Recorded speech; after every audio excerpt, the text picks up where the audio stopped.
primero las expresiones políticas y económicas en Estados Unidos, en el seno del imperialismo, para poder ahí, a partir de ahí, pensar la situación en América Latina, ya que evidentemente todo esto que mencionaba Farid con respecto a la crisis económica, crisis orgánica, la polarización política, los nuevos fenómenos, las políticas migratorias de Trump, etc.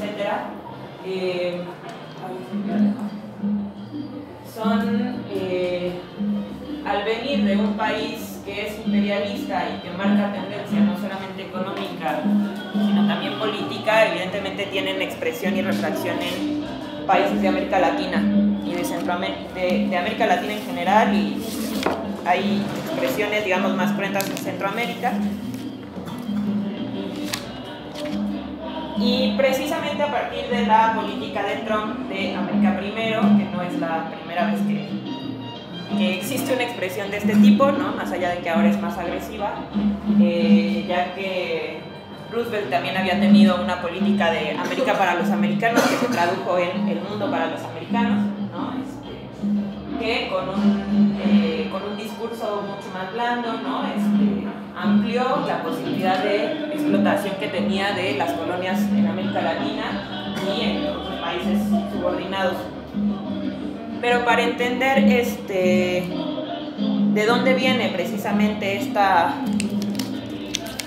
Bueno, en primera, lo que hay que decir es que evidentemente la llegada de Trump marca una impronta, no solo porque acelera los tiempos a nivel internacional por la política agresiva que está teniendo, sino porque precisamente después de la crisis del 2008, en el periodo anterior a la crisis del 2008 y durante la crisis, China se había vuelto un país muy importante de inversión y de cierta manera de explotación en América Latina, ¿no? Con este consenso neoliberal se había permitido que China empezara a invertir principalmente en la agroindustria y en la industria de extracción, pero también comenzaba a avanzar en otros terrenos de la industria en América Latina. Esto, evidentemente, si Estados Unidos quiere tener una política de América Primero, más allá del discurso proteccionista y nacionalista que tenía al inicio, lo que resultaba siendo, lo que está resultando siendo, es una nueva avanzada de subordinación en contra de América Latina, ¿no? Es decir, tener políticas tanto económicas como sociales en toda América Latina para ganar el terreno perdido que había conquistado China previo al 2008 y durante la crisis del 2008, y que sigue teniendo bastante espacio dentro de América Latina. Esto se muestra de la mano de una mayor inversión por parte de Estados Unidos hacia América Latina para aumentar las ganancias, ayudado de aparatos internacionales como el FMI o el Banco Mundial, y al menos teniendo dos políticas claras, ¿no? Por un lado, era muy importante para Estados Unidos en América Latina aprobar las reformas laborales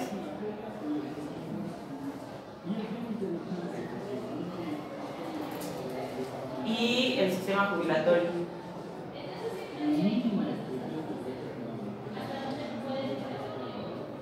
Como dos políticas principales hacia América Latina para, digamos, aumentar la ganancia. Porque, no, de Estados Unidos.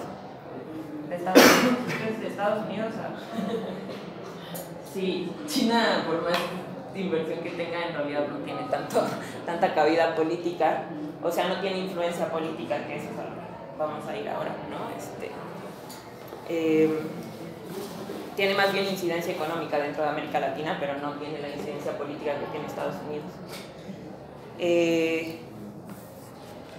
Estas dos políticas como principales ejes para aumentar la ganancia, además de la inversión extranjera directa a todos los países de América Latina y Centroamérica para seguir extrayendo materia prima y obtener mano de obra barata de estos países.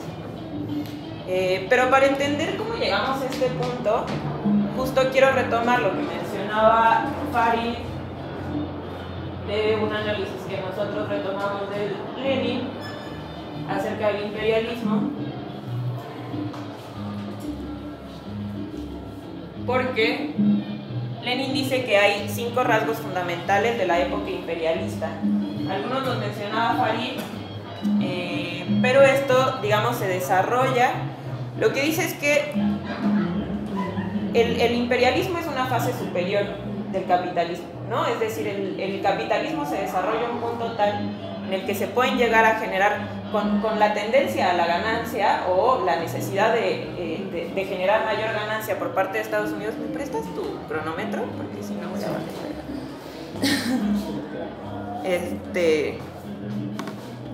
La tendencia a incrementar las ganancias, lo que sucede es que el desarrollo, digamos, la libre competencia, que es, digamos, una ley que pareciera armónica con el capitalismo, la libre competencia se suplanta por los monopolios.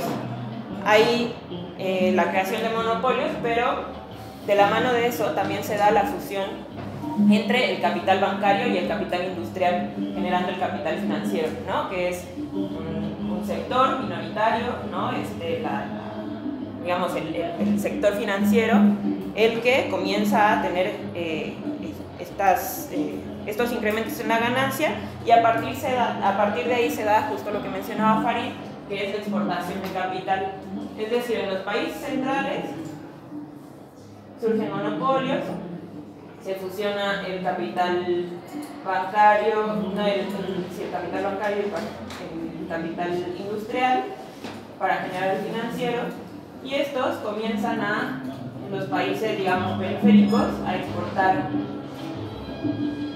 maquinaria. Ya no solo hay exportación de mercancías entre países, sino que concretamente los monopolios imperialistas comienzan a exportar maquinaria para extraer materias primas, y porque las condiciones, digamos, laborales en estos espacios son mucho más precarias, ¿no? O sea, es mucho más fácil extraer plusvalía cuando las situaciones son tan precarias en estos países periféricos. Llega un punto en el que se reparte el mundo, es decir, no hay más colonias que conquistar, y digamos, comienza a haber contradicciones entre las distintas potencias imperialistas, ¿no? O sea, todo esto lo veía Lenin desde 1916, ¿no? Que es cuando escribe el libro que mencionaba Farid de el imperialismo, fase superior del capitalismo. Todo eso lo ve desde 1916. Y lo que surge a partir de ahí es que precisamente las contradicciones entre las potencias genera una dinámica en la que hay dos tipos de países, ¿no? Los países opresores y los países oprimidos.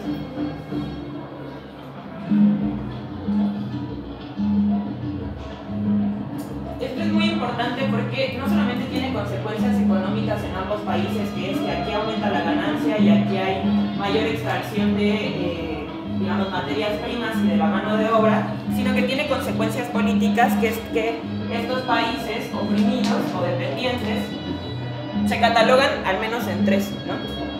Las colonias son aquellos países en los que los países imperialistas directamente ponen un gobierno, ¿no? Para garantizar las ganancias dentro de esos países, es decir, seguir extrayendo la ganancia. Las semicolonias, que aunque son países, digamos, que no tienen directamente un gobierno decretado desde el imperialismo, sí están atados, digamos, por política y económicamente por pactos políticos y militares, ¿no? Como el pacto que existe entre América Latina y Estados Unidos, este pacto, el Tratado Interamericano de Asistencia Recíproca en América Latina, en el cual, si Estados Unidos entra en guerra, América Latina tiene que salir aquí, ¿no? Y pareciera que es una defensa de América Latina por parte de Estados Unidos. Es decir, más allá de que directamente en México, por ejemplo, no hay, o sea, no es que Estados Unidos dijo así voy a poner a López Obrador, lo cierto es que hay pactos económicos y políticos, como el TEMEC que ahora se reafirma, ¿no? Es que hacer el TLC, y pactos políticos entre ambos países que hace que la relación entre estos países no sea igual. Es decir, hay una diferencia abismal en cómo se vive en este país que en este, ¿no? Más allá de que ambos están compuestos por distintas clases sociales. Digamos, en ambos hay proletariado, en ambos hay burguesía, pero no es lo mismo, ¿no? Y la relación no es igual, ¿no? Surge entonces en el imperialismo una enorme acumulación del capital monetario en pocos países y la explotación parasitaria de una nación sobre otra. Es decir, la gente que está en este país vive a expensas de estos países, ¿no? De explotar a estos países. Y estos son dependientes económicamente de estos, ¿no?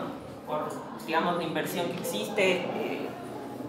No sé, imaginemos, o sea, es medio absurdo pensarlo, pero imaginemos que Estados Unidos se lleva toda la maquinaria que ha invertido en México, ¿no? O sea, no sé, ¿cuánto es la maquinaria de...? Dependemos de todo lo que... O sea, nosotros no producimos nada de eso. Y porque no solamente dependemos económicamente, sino también tecnológicamente. Es decir, los centros tecnológicos, la tecnología la tienen los países imperialistas, no los países de la periferia, y esa tecnología la exportan, ¿no? Pero no es que dentro de los países subordinados se produzca esa tecnología. Y hay algo que ya se, digamos, por esta relación desigual que existe entre los distintos países, surge entonces que aparte va a tener consecuencias políticas, digamos, por lo que mencionaba Farid acerca de que es muy difícil que desde los países imperialistas se posicionen de forma antiimperialista, que tiene que ver con la formación de...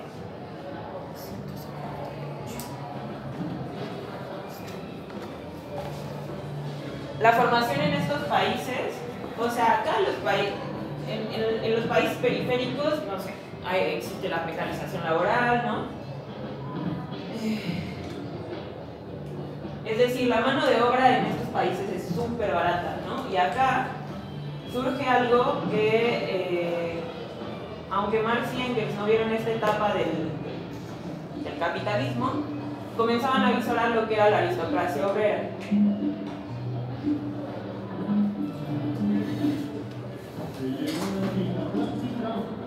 Es decir, una clase trabajadora que al igual que en los otros países no posee nada salvo su fuerza de trabajo y sin embargo por las condiciones que existen en estos países imperialistas las condiciones laborales son mejores en cierto término, ¿no? O sea, tienen mayores ganancias, etcétera, y a partir de ahí también surge la necesidad de que la burocracia sindical intervenga en la aristocracia obrera. Esto es muy importante porque precisamente de ahí deviene también un poco el discurso, o sea, de dónde tiene tanta mella el discurso de América Primero, ¿no? O el discurso xenófobo en contra de los migrantes, que es algo importante atacar, ¿no? Que tiene que ver con que había un sector dentro de Estados Unidos que se había beneficiado de las políticas neoliberales a costa de las condiciones más precarias de los países, digamos, dependientes, que había podido tener un acceso a mejor vida y que a partir de la crisis del 2008, como mencionaba Farid, esas condiciones de vida caen, ¿no? Para la clase trabajadora. Hay una pequeña recomposición en el sector de la clase media, pero eso sigue imperando para la clase trabajadora, ¿no? Y evidentemente, si alguien que tenía mejores condiciones después ya no las tiene y llega Trump y les dice, bueno, es que la responsabilidad es de los migrantes, pues evidentemente, digamos, ese discurso se retoma por parte de la clase trabajadora de Estados Unidos, ¿no? Digamos, quedémonos con esa idea, pero porque va a ser muy importante hacia el final, que era un poco lo que comentaba Farid. A la par de esto, no solamente se da, digamos, todas estas dinámicas que ya mencionaba, sino también que a partir de las condiciones precarias laborales de estos países y al ver que hay mejores condiciones en los países centrales, comienza a existir el fenómeno migratorio. O sea, esto lo veía Lenin desde 1916, el fenómeno migratorio no es nuevo, ¿no? Ahora estamos en una crisis migratoria, pero el fenómeno migratorio existe históricamente, ¿no? Y es a partir, no de que Un día me despierto, soy centroamericano, un día me despierto y digo, ya no quiero vivir en mi país, me voy a ir a Estados Unidos, sino a partir de las condiciones que el propio imperialismo ha impuesto a América Latina.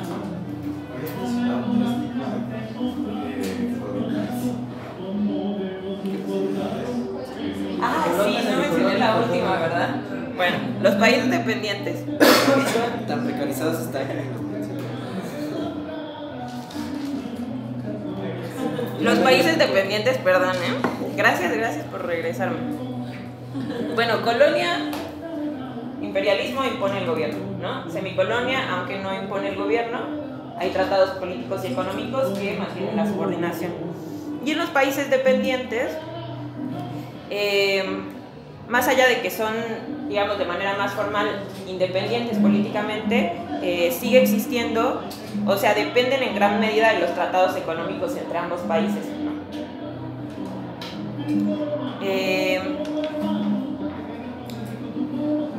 Qué bueno que regresaste a este punto, porque justamente el pensar, o sea, el diferenciar entre ambos tipos de países y los niveles, digamos, de opresión que existen en las naciones oprimidas, es muy importante para el marxismo para posicionarse de manera principista ante, digamos, fenómenos políticos de guerras entre, no sé, o la justificación que hace Estados Unidos del intervencionismo en Medio Oriente, por ejemplo, ¿no? O en América Latina, que es el discurso que tiene ahora con Venezuela, ¿no? Que dice, yo voy a velar por la democracia, porque Maduro lo está haciendo muy mal en Venezuela, y entonces ahí va mi ayuda humanitaria, que la ayuda humanitaria se traduce en un intento de golpe con Guaidó a la cabeza, ¿no? Pero es muy importante porque más allá de que en los países oprimidos, más en las colonias, en las semicolonias, existen gobiernos dictatoriales o reaccionarios, etcétera, digamos, en el sentido de la dinámica de ambos países, nosotros no podemos decir como, es que Estados Unidos sí tiene democracia, pero las colonias africanas tienen dictaduras, ¿no? Entonces hay que estar con el gobierno democrático. No, hay que estar más bien con las naciones oprimidas, y no con sus gobiernos, sino con la población que está dentro de esas naciones, ¿no? O sea, eso ha sido fundamental para el marxismo, para salvarse de digamos, el oportunismo chauvinista, ¿no? Que bueno, eso ya es, digamos, tema para otra cátedra completa, pero no sé, lo que dejó la socialdemocracia alemana, ¿no? Cuando montó los créditos de guerra, la organización de ARPA de Perú, que se declinaba por el imperialismo, ¿no? Diciendo que la democracia, etc.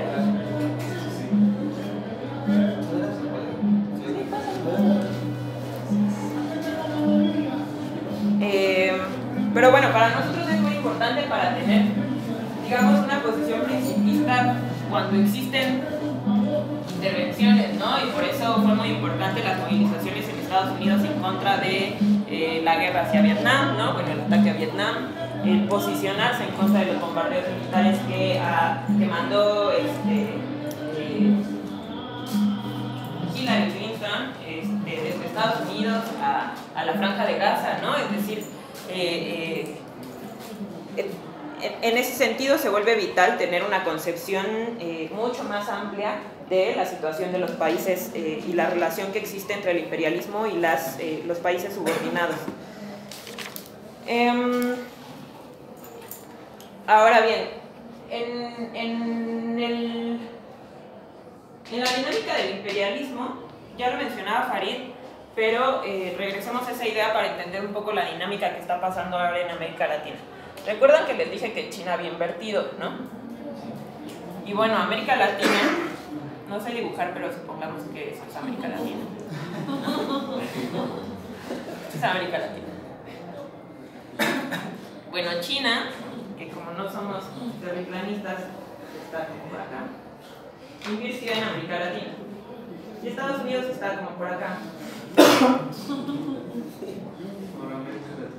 Fue como...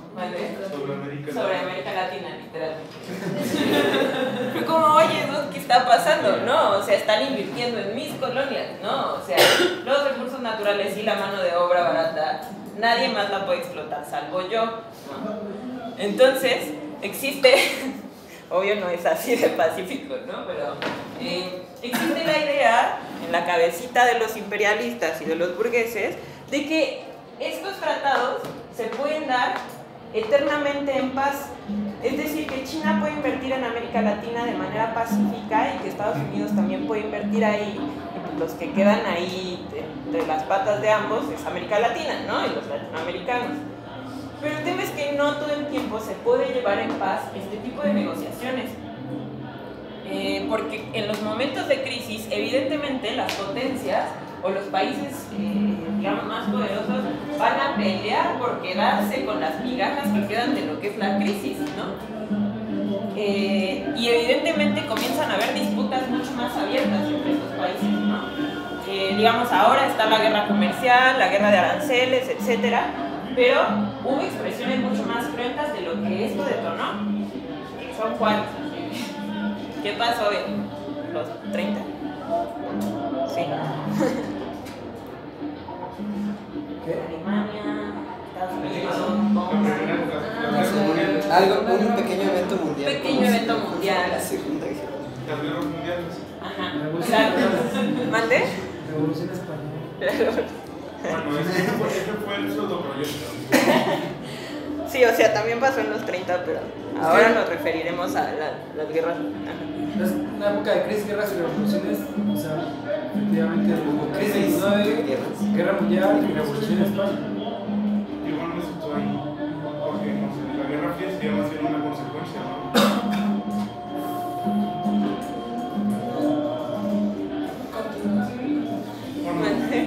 Sí, Una continuación. yo diría que es una evolución del conflicto porque puede ser abierto, declarado. Lo estoy desarrollando. Ah, ok. Bueno. Ahora regresamos a eso.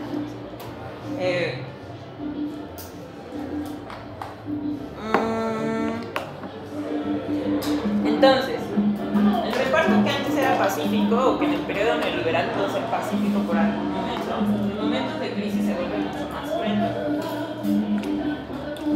Digamos, la imposición de aranceles entre Estados Unidos y China, o Estados Unidos con Rusia, o Estados Unidos con Alemania, ¿no? Déjate con esta idea. Son una pequeña expresión, pero eso sucedió durante las guerras mundiales para terminar de repartirse el mundo. Es decir, ¿qué país imperialista va a subordinar más a qué colonias, o a qué semicolonias, o a qué países dependientes? Ajá. A los que tenemos pero no, es que yo creo que no puedes hablar de la Guerra Fría como un momento de crisis porque es un momento post-crisis. Si es continuación del capitalismo, sí, porque no se acabó el sistema, pero no es como tal un momento de crisis porque las consecuencias fueron no cruentas, al menos en un sentido bélico, entre los imperios, porque se habían guerras en lugares alejados. Al menos en ese sentido, una economía de guerra. Sí, digamos, el capitalismo adopta maneras mucho más cruentas y directas de preservar la ganancia, ¿no? Ahora, en esta dinámica del reparto pacífico, dicen ellos, pero que en realidad se da a partir de la devastación de los países subordinados, existe no solo expresión, o sea, esto no pasa, digamos, de manera tranquila en los países semicoloniales o coloniales o dependientes, ¿no? Esto pasa, Lenin decía desde 1916 que este tipo de dinámicas lo que generan también son resistencias en los países periféricos. Y para referirme a esto, o sea, uno de los ejemplos que muestran claramente este tipo de disputas y la resistencia que existe es lo que sucede en esta parte, ¿no? Que sigo sin saber dibujar, es Centroamérica, ¿no? Centroamérica cuenta con inversión por parte de China a la agroindustria y a la industria extractiva, ¿no? Pero Estados Unidos sigue teniendo incidencia tanto política como económica, ¿no? Y a partir de que Estados Unidos intenta retomar el espacio perdido y ocupado por China, comienzan a haber expresiones de la disputa entre estas dos potencias hacia este espacio, en general en todo, pero en Centroamérica se ve de manera mucho más cruenta. Para esto, cabe aclarar que la situación económica está, como la mencionaba Farid, pero justo el punto más dinámico de la economía es en Centroamérica, o sea, de toda América Latina es Centroamérica, que va a crecer a un 2.9%, pero esto es producto de las remesas. Y esto se diferencia completamente al crecimiento del 0.5% que va a tener el resto de América Latina, por los digamos, países más en crisis, como mencionaba Farid, que son Venezuela, Argentina y Brasil. Pero estas disputas han generado inestabilidad tanto económica como política en Centroamérica. No sé si han visto que han habido movilizaciones en Puerto Rico, en Nicaragua, en Costa Rica, en Honduras, en Guatemala, y que precisamente el espacio que digamos más destaca es Puerto Rico, con las movilizaciones que hubieron y que llegaron a un punto de, después de 12 días de jornada, el 22 de julio, renuncia a Rossello, intentan imponer a Pierluisi y tampoco se termina quedando, ¿no? Es decir, hay una dinámica de contradicciones, de lucha de clases más abierta, de movilizaciones, inestabilidad política, crisis de representatividad, que es también lo que prima dentro de las crisis orgánicas, ¿no? La crisis de representatividad de los partidos que tradicionalmente habían gobernado esos países, pero no hay una salida clara, ¿no? Es decir, esta solo es una muestra de que estas políticas de muerte del imperialismo no han pasado de manera tranquila o pacífica dentro de Centroamérica o Latinoamérica, ¿no? Porque, por ejemplo, recién en Chile hubo movilizaciones muy importantes por parte de los docentes, ¿no? En Argentina hay movilizaciones en contra del saqueo que está haciendo el FMI en Argentina, producto también de la crisis que se resiente, ¿no? Hay una subida en los precios brutal, hay pérdida de poder adquisitivo, etc. Es decir, esta crisis económica no solamente es una cosa que está por ahí flotando y no se percibe, sino que se percibe concretamente en la vida de las y los trabajadores y los sectores más populares, precarizados, etc. de los distintos países. Esto evidentemente ha tenido reacciones. Ahora, hasta aquí más o menos con el imperialismo. ¿Sí? ¿Esta dinámica? Sí, más o menos. Ok. Sí, ahora sí lo dije. Dependientes. Colonia, semicolonia. Colonia, semicolonia y dependientes. Sí, tienen mayor libertad política, aunque siguen dependiendo económicamente de las potencias imperialistas, es decir, de la inversión que se hace desde el imperialismo a los países dependientes. Sí. Como ejemplos, ¿cuál sería el grado? No es lo mismo México, de alguna forma, que si Honduras o El Salvador. Sí, o sea, México puede tener aspectos más de dependencia, ¿no? En el sentido de, por ejemplo, de que 30 millones de personas votan a Andrés Manuel López Obrador, ¿no? Aunque, bueno, por el ánimo de aspiraciones de cambio, ¿no? Por la legitimación de los partidos tradicionales como el PRI y el PRD, a que impongan presidentes como en Honduras, que es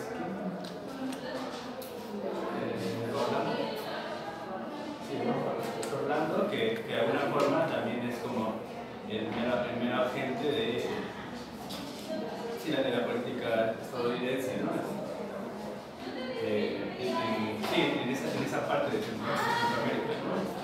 Que hace pasar todo el tema de el tema de los médicos, ¿no? De los maestros, ¿no? Que hubo salida de muchos trabajadores por mejores condiciones, ¿no? Y de alguna forma también hubo una gran presión por parte de este gobierno. Entonces los países dependientes son como una semicolonia, pero con más dependencia política. sí, Menos. Con menos. Menos políticos, no sé. Menos dependencia política. O sea, lo que pasa es que- Con dependencia económica. en pensarlo un poco no de forma, Esquemática. ajá, ¿no? O sea, tan rígida o tan estática.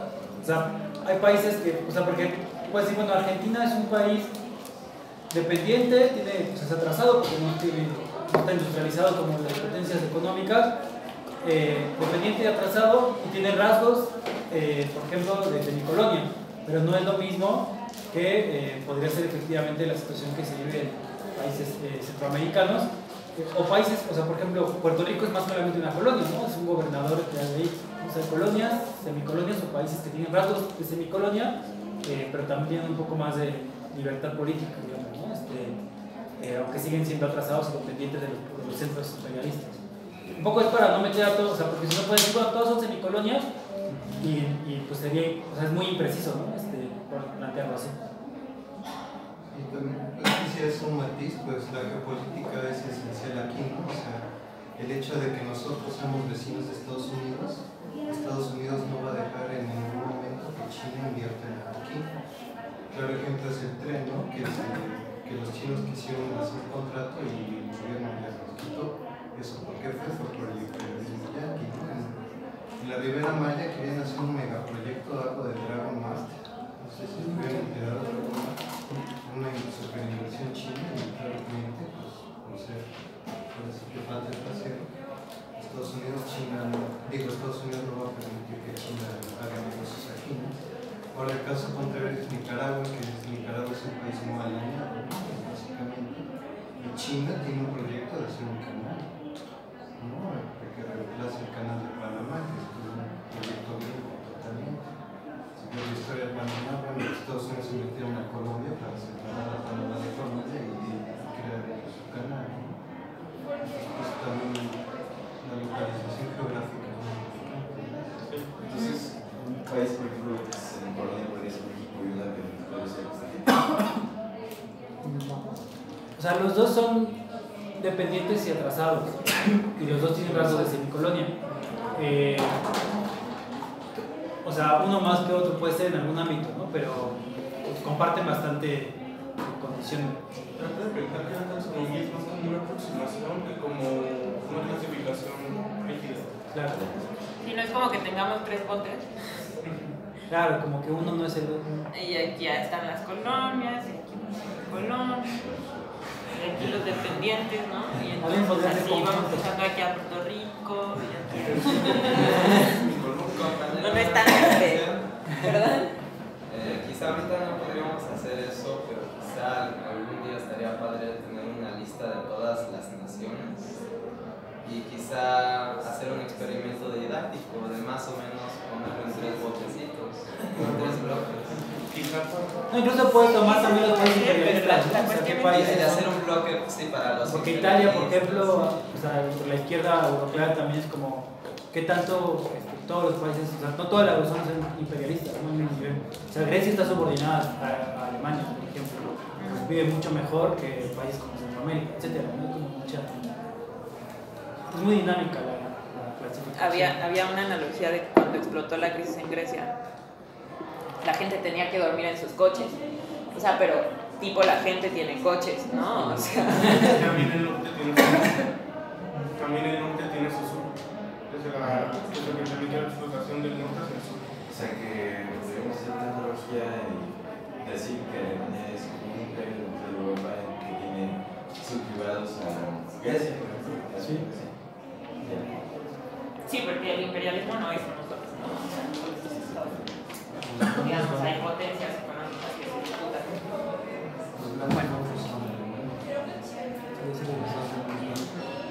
Bueno, regresemos un poco. Trotsky hace un análisis acerca de qué es lo que pasa, o sea, qué sucede económicamente para que surja en estos países el capitalismo. Y, digamos, es un desarrollo que hace desde analizar el desarrollo del capitalismo en Rusia, pero que confirma también en América Latina, que tiene que ver con que el crecimiento o el desarrollo del capitalismo en estos espacios, al ser espacios dependientes de los países imperialistas, dependen completamente, o sea, el desarrollo del capitalismo y del proletariado dentro de estos países, o sea, de pasar de ser países mayoritariamente campesinos, digamos, sin tanta industria, etcétera, depende necesariamente de la inversión que los países centrales hagan a estos países, ¿no? O sea, hay una condición particular dentro de estos países que deriva no solo en condiciones económicas, sino políticas para estos países dependientes, ¿no? O subordinados en general. Entonces, el desarrollo del capitalismo dentro de estos países es tan particular que, digamos, surge de manera más desarrollada un proletariado por toda la inversión que hay de, por ejemplo, México, ¿no? Que es lo que en su estancia en México Trotsky desarrolla y dice, dame 2 segundos, dice, en México, ¿qué sucedió para que emergiera el proletariado mexicano y la industria, ¿no? México dependía de la inversión tanto de Estados Unidos, pero también de otra potencia que era Inglaterra. De la inversión de ambos países es que surgió la industria en la cual los trabajadores podían ir a laborar, es decir, y todo el fenómeno que hubo de la migración del campo a la ciudad para tener para el desarrollo del proletariado, etc. Y lo que sucede en particular con los países atrasados es que dependen tanto tecnológica como económicamente, y lo que sucede es que sus burguesías son mucho más débiles que las burguesías imperialistas, ¿no? Y evidentemente estas burguesías van a estar en disputa o van a intentar en disputa en algún momento, ¿no? ¿Quién obtiene más ganancia? Evidentemente esto no es igual, o es una competencia igual, porque no es lo mismo una transnacional norteamericana que el empresario de las pepitas que está en México, ¿no? Y que solo invierte en México. De aquí deriva Trotsky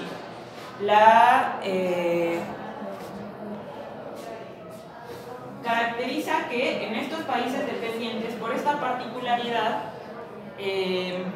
surgen...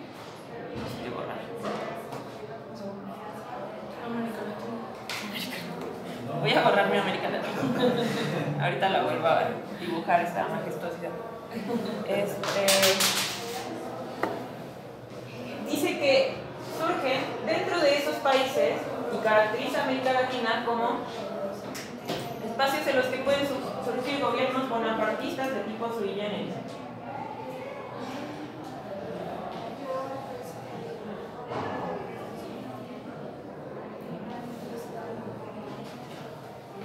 El bonapartismo sui generis dice que puede oscilar por esta particularidad de cómo surge el capitalismo en estos países. Hay una particularidad que es que oscila o entre el capital extranjero, es decir, el capital de los imperialistas, y la fortaleza que tiene el proletariado dentro de estos países.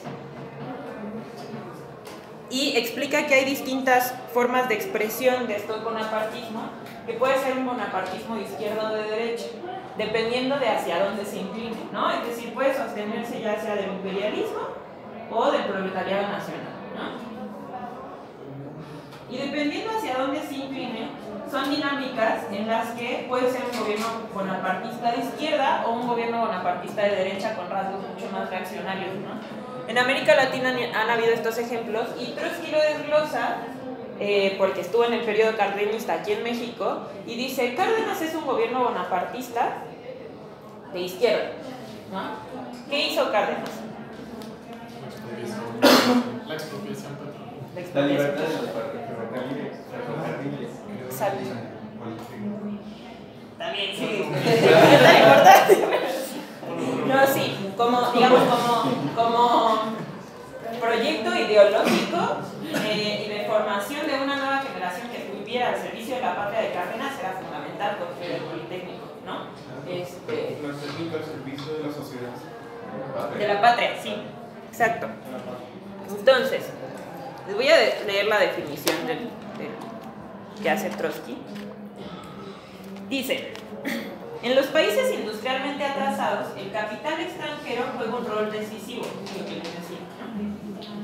De ahí la relativa debilidad de la burguesía nacional en relación al proletariado nacional, es decir, el proletariado nacional surge a partir de la inversión extranjera que hacen los países imperialistas, pero no hay un desarrollo tan completo de la burguesía en estos países que son dependientes.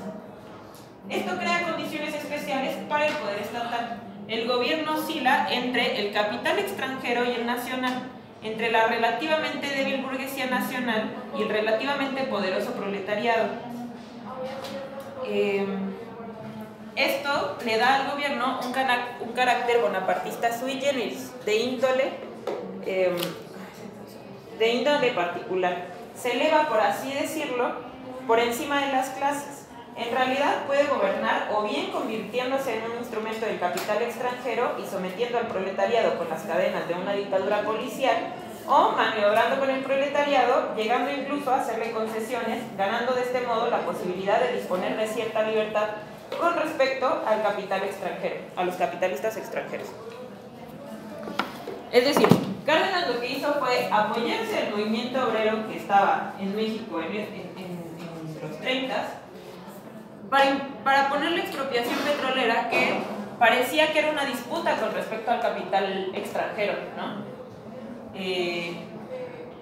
Pero hay otros ejemplos del bonapartismo sui generis, como por ejemplo las dictaduras militares en América Latina, ¿no? Que es que a partir del capital extranjero, es decir, con la mano invisible del imperialismo, intervinieron en América Latina, imponen gobiernos de derecha y, digamos, aplastan cualquier tipo de posibilidad de efervescencia del movimiento obrero, cualquier tipo de concesión, etcétera, ¿no? O sea que el bonapartismo es un gobierno al final alineado, pero puede ser de izquierda o de derecha. Ajá, pero la clave está justo en que en ningún momento rompe con el capital extranjero, ¿no? O sea, puede estar alineado o no, pero en ningún momento rompe decisivamente. ¿Por qué? ¿Por qué creen que un gobierno, o sea, porque hay que partir que este gobierno no es un gobierno de los trabajadores, sino a final de cuentas, aunque sea un gobierno progresista o con tintes progresistas, es un gobierno que termina respondiendo a los intereses de la burguesía. Es decir, es un gobierno burgués. ¿Por qué creen que no puede romper con el capital extranjero? Está subyugado, ¿no? Y lo tiene así amenazado. Sí, pero puede disponer de cierta libertad si se apoya por parte del proletariado. ¿Pero por qué? O sea, y eso de hecho lo puede hacer, ¿no? O sea, como anticipar un poquito y incluso, por ejemplo, en México recién se vio cuando sucedió todo este tema de la intervención en Venezuela. No sé si recuerdan las declaraciones de AMLO que dijeron que él no iba, digamos, a darle seguidilla a la línea dura que estaba teniendo Trump, ¿no? Con respecto a Venezuela.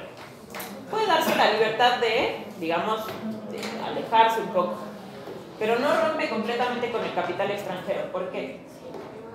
Bueno, la financiación que recibe del capital extranjero Lo puede volver una colonia en el tipo político. Si es un imperio, el Estado. Pero vayamos más atrás, más atrás. ¿Dónde? El Estado es una herramienta de la burguesía. Ajá. Y al ser una herramienta de la burguesía, o sea, ¿qué pasa? ¿Qué contradicción hay en la que no puede romper con el capital extranjero? Sí, una parte de la burguesía. Uno por uno. Pues es que es una herramienta de la burguesía, opera para la burguesía, entonces pues evidentemente no puede romper con la burguesía, porque es de la burguesía. Que no puede romper consigo mismo. Es decir, cuestionar hasta el final al imperialismo y romper con el imperialismo sería cuestionar las bases del capitalismo, cuestionar a la burguesía, ¿no? Puede ser porque sigue siendo un país tecnológicamente avanzado.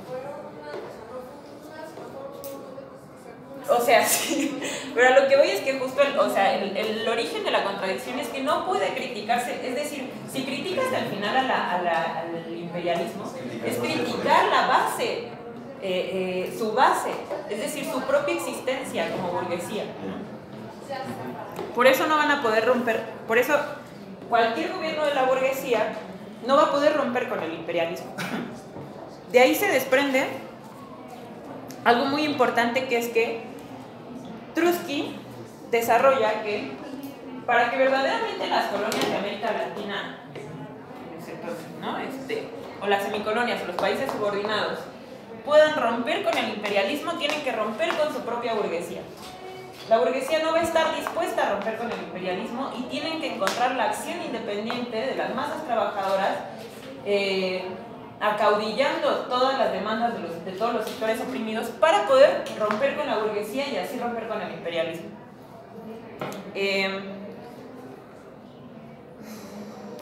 Voy a una cosa más y vamos a la conclusión. para que veamos cómo por más que, digamos, haya un gobierno progresista en América Latina, sin la ruptura con el capital, cualquier cosa que se pueda avanzar en concesiones a los trabajadores va a retroceder irremediablemente en tiempos de crisis. Recuerden que decíamos que estaba la crisis del 2008, pero previo a esto hubo un bonanza económica en América Latina. Vamos a volver a poner aquí.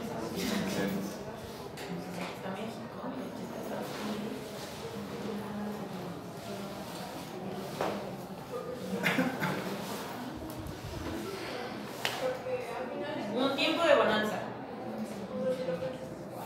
en América Latina, en la cual, producto del incremento de precios de las materias primas que se exportaban, digamos, de los países de América Latina,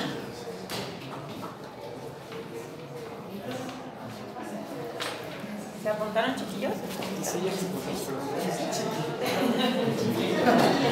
seguro están más grandes que yo. O sea, estoy aquí, seguro no tengo tanto. Sí, incremento de los costos de las materias primas y emergencia, digamos, económica en ciertos países, ¿no? Esta estabilidad económica lo que permitió fue que el discurso de los gobiernos postneoliberales se asentara y pudiera dar ciertas concesiones a las masas. Digamos, hay dos tipos de gobiernos postneoliberales que ya los perdí. Por un lado, Venezuela, desde el 2001, 2003, o sea, los 2000, antes de la crisis del 2000, ¿va?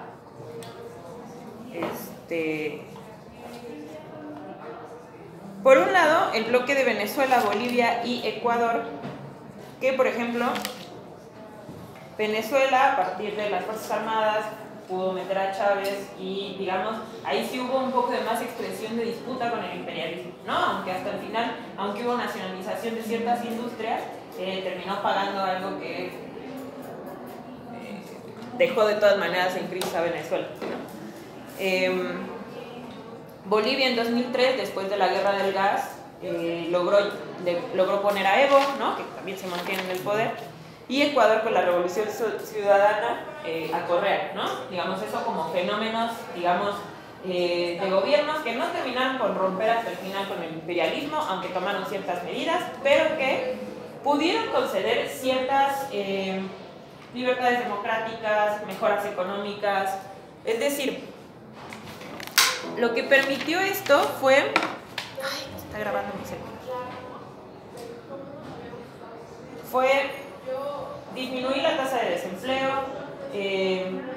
aumentar los salarios, tener ciertas medidas asistencialistas, porque se basaba en una bonanza económica dentro de los países de América Latina gracias al aumento del costo de las materias primas. Y el o sea, es que son exportadoras, ¿no? Petróleo, cobre, minería, soja, en el caso de Argentina, Brasil, ¿no? Esos son los commodities que en este periodo estaban muy apreciados en el mercado internacional. Sobre todo porque había auge de China, y China compró mucha materia. Y por otro lado, otro bloque, digamos, Argentina, Uruguay y Brasil, que por ejemplo en Argentina, después de las jornadas revolucionarias del 2001, con un discurso nacional y popular, empieza el periodo de los Kirchner, ¿no? Que fue un periodo en el que, digamos, se dieron ciertas libertades democráticas, incluso se impuso de manera más ficticia juicios a los genocidas de la dictadura. Es decir, no solamente hubo mejoras en las condiciones laborales de los trabajadores, sino también hubo, digamos, ciertas prebendas por la cuestión más democrática que tenía que ver con la dictadura militar, ¿no? En Uruguay con el Frente Amplio, en Brasil a partir del 2003 con Lula y con, digamos, el impulso del Frente Popular Preventivo, que logró hacer un consenso entre la burguesía, ¿no? Pero todo esto se basaba en la bonanza económica, ¿no? Ahora, todos estos países en ningún momento rompieron ni con Estados Unidos, y con el Fondo Monetario Internacional, seguían teniendo una deuda externa, o sea, seguían pagando la deuda externa que debían en general. Lo que sucedió después de eso es que no existió una ruptura nunca con el imperialismo ni con el capital. Y lo que sucede es que en los tiempos de crisis, el capital, como recordábamos, va a buscar no perder nada, incluso aumentar sus ganancias. Y lo que sucedió fue que, digamos, del 2008 al 2013 se pudo mantener más o menos estable América Latina, pero a partir del 2013 comienza a resentirse la crisis económica en esos países. Es decir, China ya no estaba creciendo tanto y no podía seguir siendo el sostén, ¿no? De América Latina, ¿no? Seguían resintiéndose los estragos de la crisis en Estados Unidos, ¿no? Que es fundamental para América Latina. Y lo que generó, o lo que genera es que como la burguesía y esos países, esos gobiernos burgueses no van a romper con el capital extranjero, lo que sucede es que cuando el capital extranjero dice no, basta de prebendas, basta de derechos laborales, basta de mejores condiciones, necesito recortes porque necesito ajustar, tenía sentido eso, ¿no? O sea, necesito ajustar las políticas y las reformas para que en mis países puedan seguir obteniendo yo ganancias, ¿no? Lo cual es fundamental para el imperialismo. Y lo que sucedió fue que no solamente dieron vía que surgieran fenómenos de derecha, como los vemos ahora como Bolsonaro, ¿no? Más bien Argentina, Piñera en Chile, sino que, digamos, la base de eso, o sea, la base de la derechización, que aún no termina por asentarse, porque, por ejemplo, en Argentina hay posibilidades de que regrese la izquierda o el progresismo con el kirchnerismo,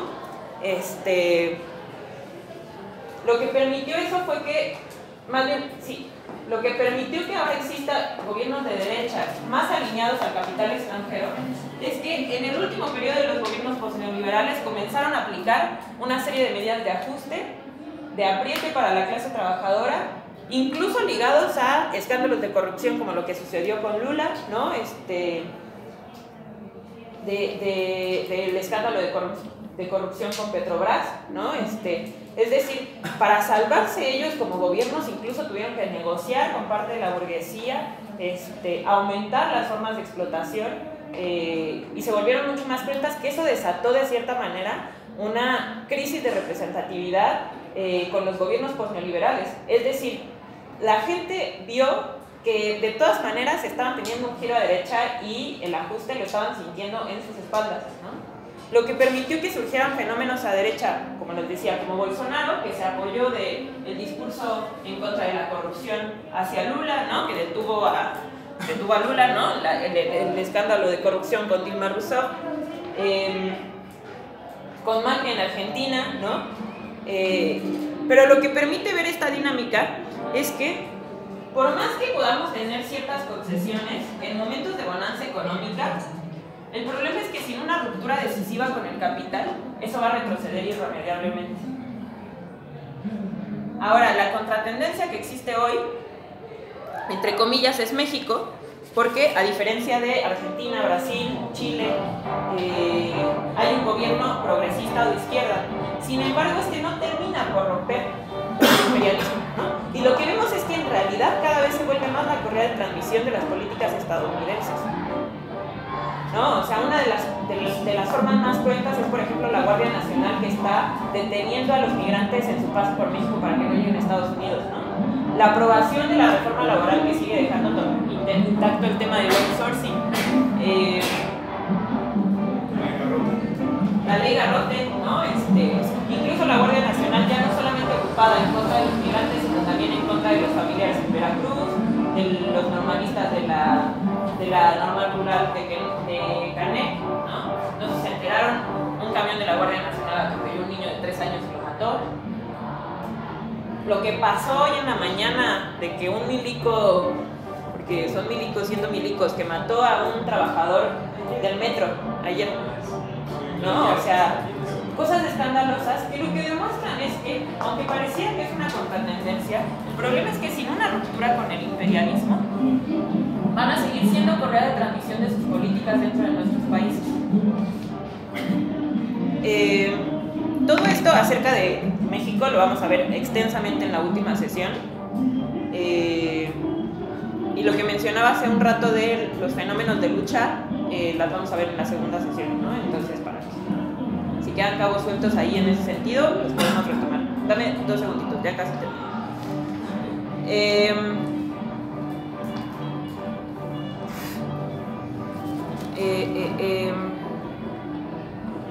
Pero bueno, lo que termina por concluir Trotsky con las dinámicas de... O sea, regresamos a Trotsky. No puse a Trotsky.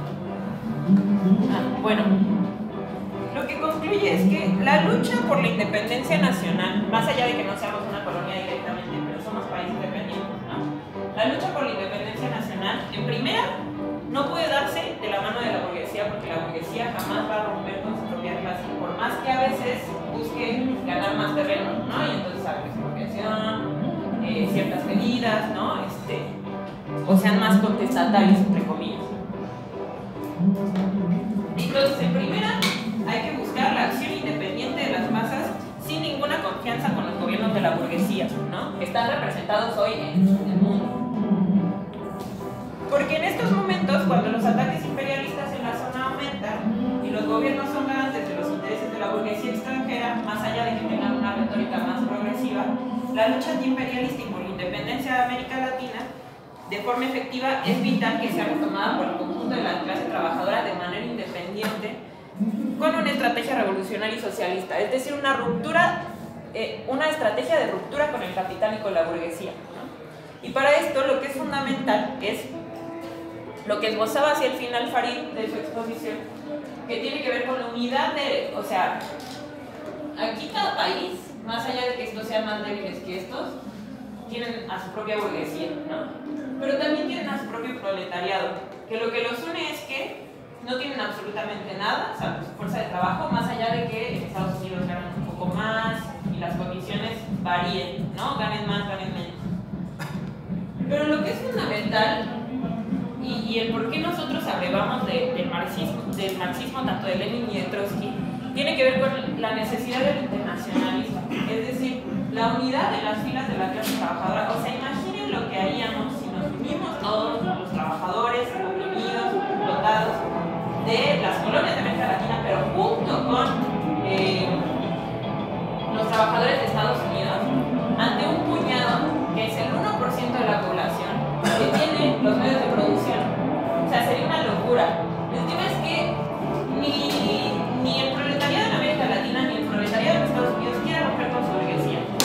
Y evidentemente eso no va a pasar de manera natural, sino que hay que convencer de que es necesaria la unidad entre los trabajadores, ¿no?